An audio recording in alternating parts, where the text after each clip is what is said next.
দেখো, তোমাদের সাথে কুমড়ো শাকটা শেয়ার করলাম।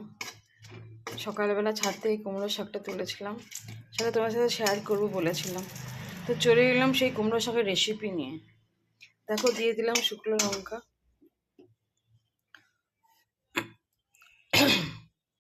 তারপরে দিয়ে দেবো হচ্ছে রসুন ফোড়ন।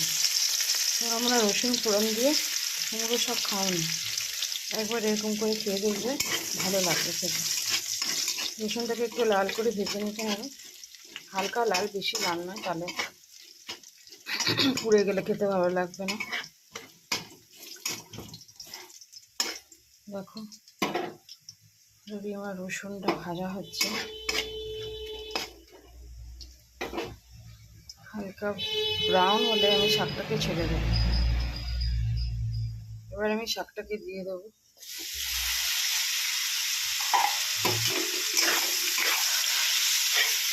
নুন হলুদ দিকে সেদ্ধ করে নিয়েছি আগে, কারণ কি কুমড়োর শাকটা দেখবে একটু খসখসে টাইপের।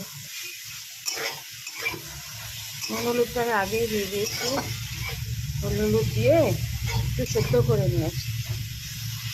তাহলে রসুনের মধ্যে দিয়ে দিলাম,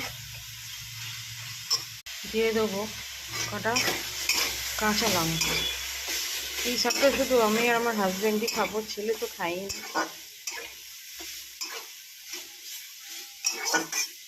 এটা একটু রসুনের ওপর একটু ভাজা ভাজা হবে, যেহেতু আমি শাকটাকে একটুখানি নুন হলুদ আগেই সেদ্ধ করে নিয়েছি। হালকা একটু জল দিয়ে একটু চাপ দিয়ে দেবো, ঢাকা চাপা দিয়ে। এবার আমি দিয়ে দেবো স্বাদ মতন চিনি,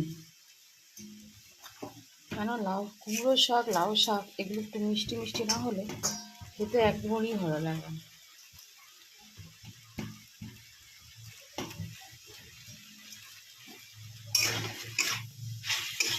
দেখো, শাকটা আমার অলমোস্ট রেডি হয়ে গেছে।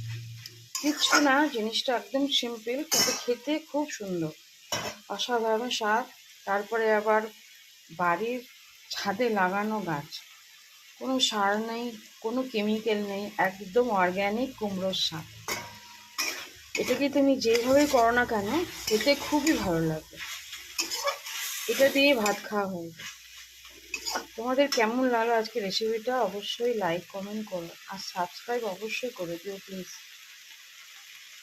তোমাদের কেমন লাগলো এই রেসিপিটা অবশ্যই জানিও, আর অবশ্যই ঘরে করে দেখো, কিন্তু বাড়ির গাছ গাছ হওয়া উচিত।